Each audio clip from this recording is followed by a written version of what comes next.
Agora o Flamengo, hein? Levou um sacode do Internacional no Maraca. O Gabigol saiu de campo indignado com a expulsão.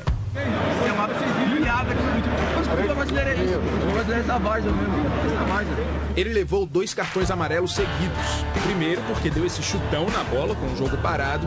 Aí ele bateu palmas, ironizando a arbitragem. E foi punido de novo. O árbitro está respaldado pela regra, só que a gente espera é que ele utilize várias ferramentas, não só o rigor da regra, uma conversa com o jogador que pode ajudar a controlar o jogo. Esse não foi o único motivo para o técnico Renato Gaúcho lamentar. A cabeçada do Léo Pereira, a melhor chance do Flamengo, o goleiro do Inter salvou. Daniel faz uma defesaça praticamente em cima da linha. Hoje quase não deu nada certo pra gente, né? E o Internacional soube se aproveitar disso. Até então, 7 vitórias em 7 jogos sob o comando de Renato Gaúcho. Um começo de trabalho marcado por goleadas. Só que dessa vez, jogando em casa, o Flamengo provou do próprio veneno. O Yuri Alberto fez o primeiro, pela direita. Na primeira oportunidade, Yuri Alberto abre o marcador. E desperdiçou essa bola na cara do gol. Em 2, 3 minutos, 2 chegadas do Inter. Fez o segundo, pela esquerda. Tudo isso antes do intervalo.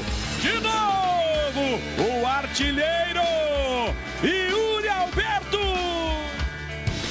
Logo no começo do segundo tempo, o contra-ataque do Internacional. Tyson partiu do campo de defesa, driblou o Felipe Luiz e fez 3-0. Gol! Aí teve aquela história toda do Gabigol, o Flamengo ficou com 1 a menos e viu o Yuri Alberto fazer o terceiro dele na partida. Vacilo da defesa, espaço completo para Yuri Alberto. 4-0 para o Inter. Essa foi a maior goleada que o Flamengo já sofreu em casa contra o Internacional. E quarta-feira já tem jogo contra o Olímpia do Paraguai pelas quartas de final da Libertadores. Pode ter certeza que o Flamengo vai ser o Flamengo de sempre antes dessa partida.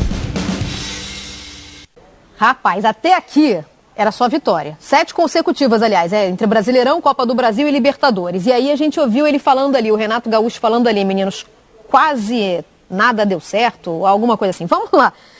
André, o que deu certo ontem para o Flamengo? Não, eu acho que em determinado momento o Flamengo criou um número de ocasiões dentro do padrão Flamengo e o goleiro Daniel foi muito bem, tá? Só isso.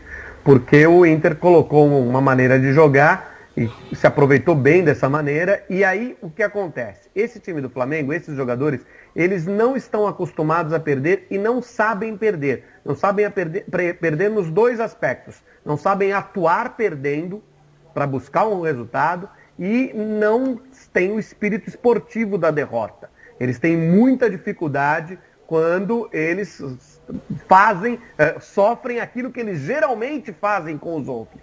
Então perdem o controle, como a gente viu com o Gabriel, um jogador que realmente a gente sabe que tem esse problema, não é a primeira expulsão dele nesse tipo. Você pegar o Campeonato Brasileiro do ano passado contra o Bahia, mesmo no Maracanã, ele foi expulso no começo do jogo por xingar o árbitro, né? Só que vão passar a mão na cabeça dele, já ficou bem claro isso, ao invés de chegar e falar, Gabriel, você errou, você não pode chutar a bola para longe, você não pode ironizar o árbitro depois que você chuta a bola para longe, porque você corre o risco de ser expulso. Ele não foi expulso diretamente, ele recebeu um segundo cartão amarelo pela ironia que ele fez com o árbitro. Então, assim, está completamente dentro do que a regra, do que está na regra, né? Enfim, não, vai ser passada a mão na cabeça dele e ainda temos que ouvi-lo falar que o futebol brasileiro é uma várzea, como se ele tivesse feito muito sucesso no futebol europeu, da onde ele foi corrido pela Inter de Milão e pelo Benfica, principalmente por atitudes como essa, porque a gente sabe que ele, com a bola no pé, é bom demais, é jogador para ser titular da seleção brasileira, só que, infelizmente, ele tem esse tipo de atitude constantemente. Já foi vítima outras vezes, né, desses destemperos, teve o chute na garrafa na Inter, bem lembrado. Bem lembrado. E ele recentemente falou com o Gil, né, numa saída de jogo, falou, tem que saber perder, tem que saber perder. Léo Lepre, ele não é o melhor exemplo de bom perdedor, né? Ele não é, e eu até estou lembrando de uma entrevista recente do Renato Gaúcho numa coletiva que ele diz, né, o Gabigol é chato de manhã, ele é chato à tarde, ele é chato à noite.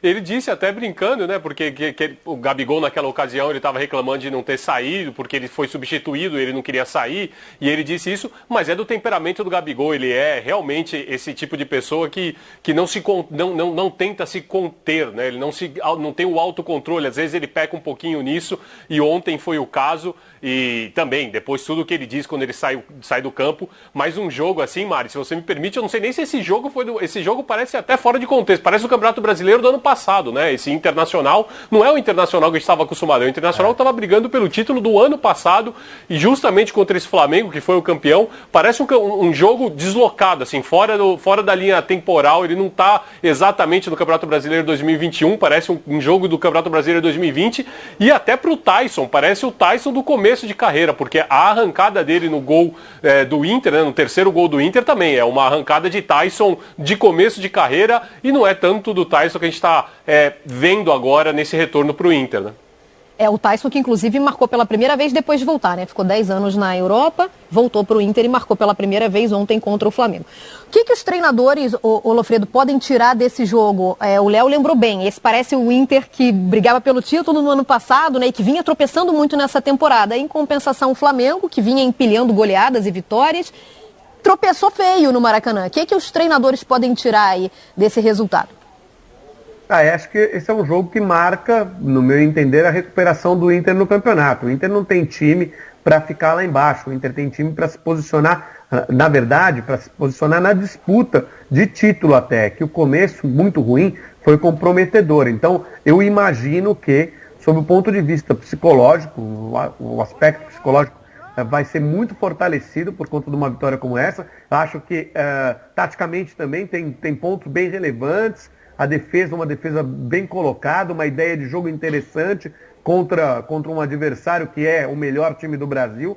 E então acho que é um ponto muito positivo, um ponto de partida para uma recuperação. E o Flamengo apagar essa partida, visando aí a continuidade do Campeonato Brasileiro, onde está na disputa, no meu entender, com Atlético Mineiro e Palmeiras pelo título, pelo potencial que tem, um pouquinho distante, mas com jogos a menos. E Libertadores e Copa do Brasil, né? O time não pode se abalar por um jogo como esse, um jogo que é fora da curva, em que em determinados momentos o Flamengo até conseguiu criar ocasiões, mas que se perdeu porque o adversário soube explorar alguns equívocos, alguns erros do Flamengo e construiu uma vitória que tornou uma virada impossível, até por conta do temperamento dos jogadores. Perfeito. E para os torcedores que estão em pânico, meu Deus, o time que vamos enfrentar na Libertadores eliminou este Internacional do 4-0. Calma. O Olímpia também vem de derrota, tá, galera? O time paraguaio que vai enfrentar o Flamengo quarta-feira perdeu de 3-1 para o Guarani, está na penúltima posição na tabela do Campeonato Paraguaio com 3 pontos em 12 disputados.